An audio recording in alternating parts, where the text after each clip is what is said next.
नमस्कार. आपल्या श्रोतांवर आधारित या विशेष चर्चेत आपलं स्वागत आहे. आज आपण द बॅलन्स थेअरी पॉडकास्टमधून घेतलेल्या आत्मसुधारणेच्या 10 शक्तिशाली सवयींवर जरा सखोल चर्चा करणार आहोत. हो, पण ही फक्त एक यादी नाहीये, नाही का? अगदी. आपलं ध्येय फक्त यादी वाचणं नाही, तर त्यामागची जी विचारसरणी आहे ती समजून घेणं जास्त महत्वाचं आहे. बरोबर. म्हणजे या सवयी एकत्र येऊन एक संतुलित आयुष्य कसं घडवू शकतात हे पाहणं. हो, आणि म्हणूनच आपण या सवयी त्यांच्या मूळ क्रमाने नाही बघणार आहोत. आपण त्यांना 3 गटांमध्ये विभागलं आहे.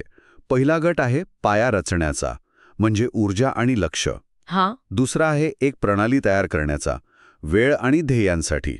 आणि तिसरा आहे मानसिकता. हो, आणि मला वाटतं याला फक्त सवयी म्हणणं पण थोडं कमी पडेल.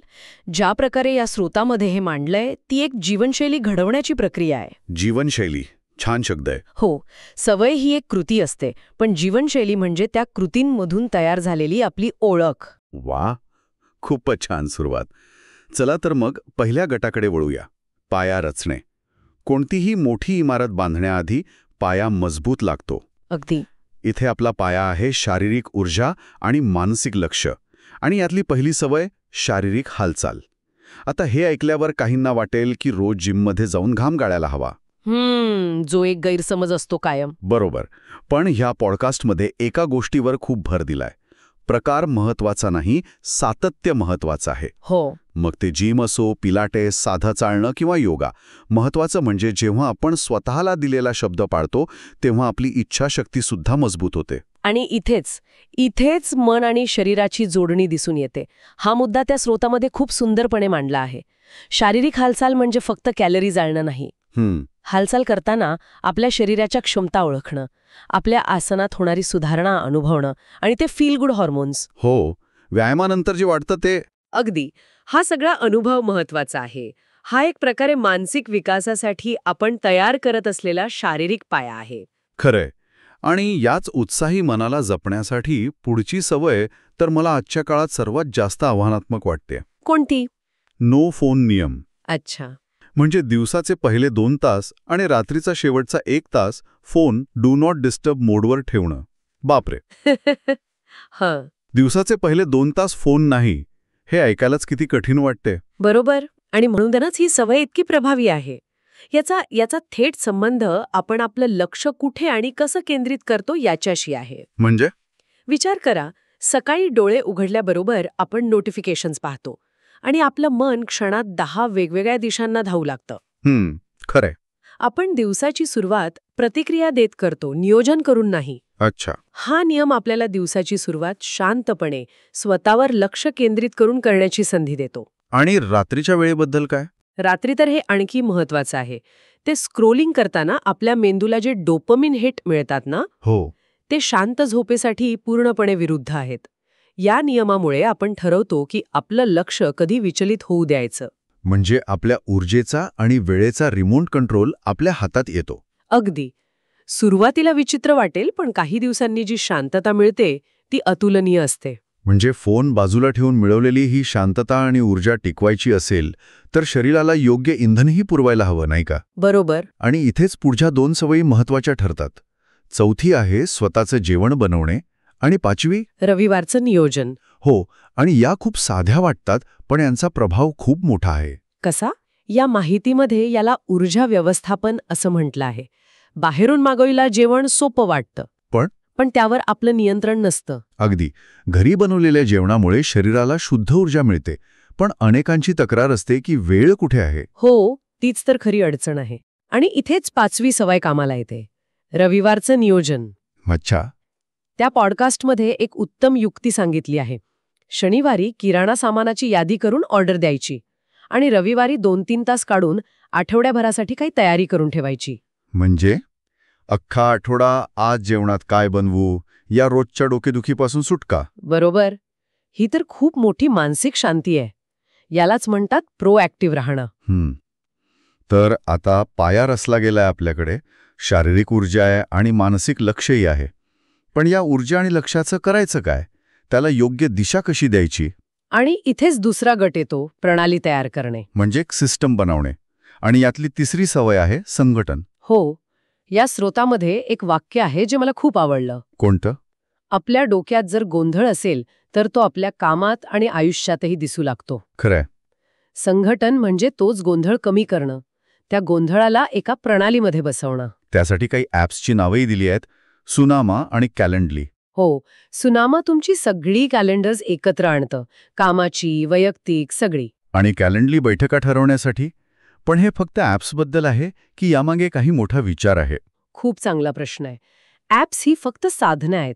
खरा उद्देश आहे घर्षण कमी करणं, म्हणजे निर्णय घेण्यासाठी लागणारी जी मानसिक ऊर्जा असते ना, ती वाचवणं.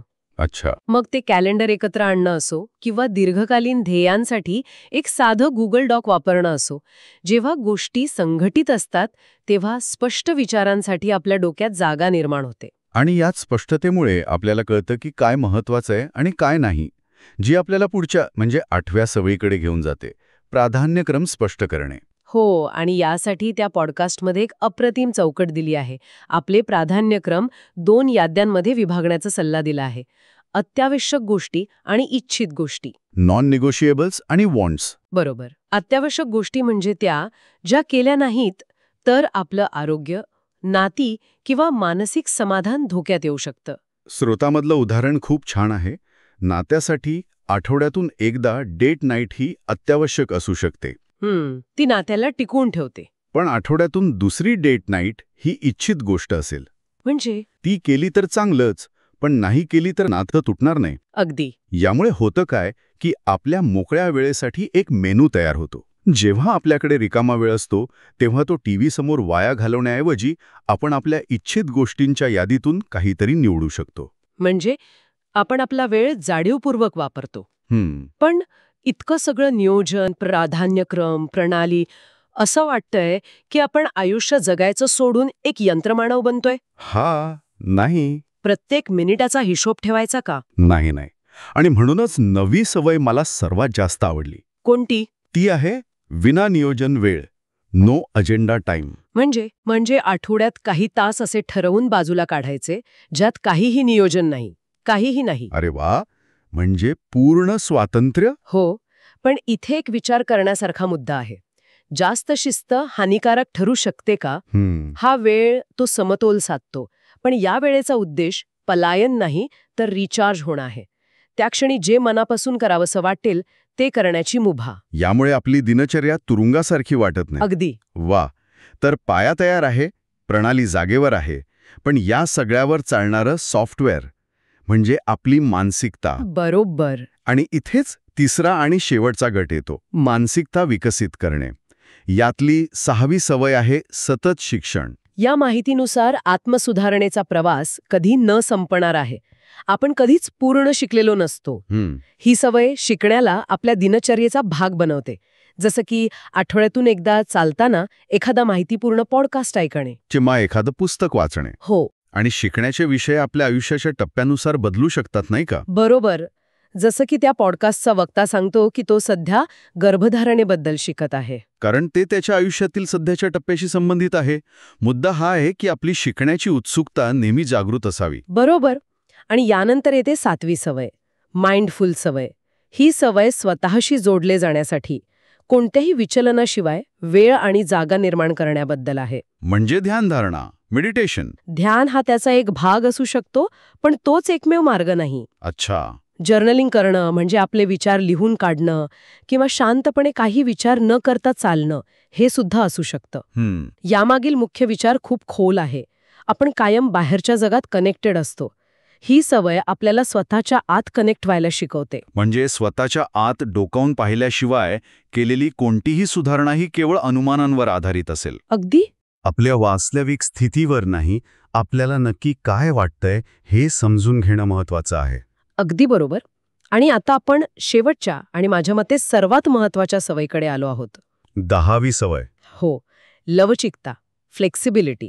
या पॉडकास्टनुसार ही सर्वात प्रभावी सवय आहे. कारण एक उत्तम दिनचर्या तुमच्यासाठी काम करायला हवी, तुम्ही दिनचर्येसाठी नाही. हो. अनेकदा आपण एक कठोर वेळापत्रक बनवतो आणि ते पाळण्याच्या नादात स्वतःच ऐकणं विसरून जातो. बरोबर. ही सवय म्हणजे या सगळ्या प्रणालीला एकत्र बांधून ठेवणारा डिंक आहे. स्रोतातील उदाहरण घ्या.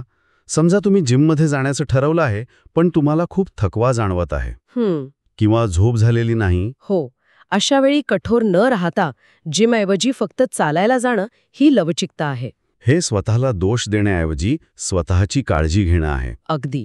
म्हणजे आपल्या दिनचर्येचे गुलाम बनण्याऐवजी तिला आपलं साधन बनवणं. परफेक्ट.